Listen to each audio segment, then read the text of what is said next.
Budget 2023-24 की सबसे बड़ी ट्रांसमिशन। बोल एक मर्तबा फिर सबसे आगे।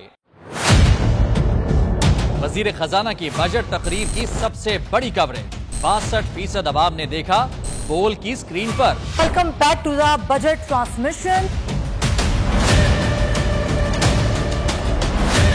सबसे बड़े पैनलिस्ट और रिपोर्टर्स की बड़ी टीम ने बजट के लम्हे लम्हे की अपडेट से किया बाखबर अपनी आवाम को। रजाक में यूं कह रहा हूं कि एक तरफ ये ख्वाहिश है कि लोगों को रिलीफ दी जाए, क्योंकि इलेक्शन सिर पर है, तो कोई ऐसा बजट दे जो पॉपुलिस्ट हो। क्योंकि बोल रखता है खबर के हर पहलू पर नजर। बोल है सबसे आगे, सबसे पहले।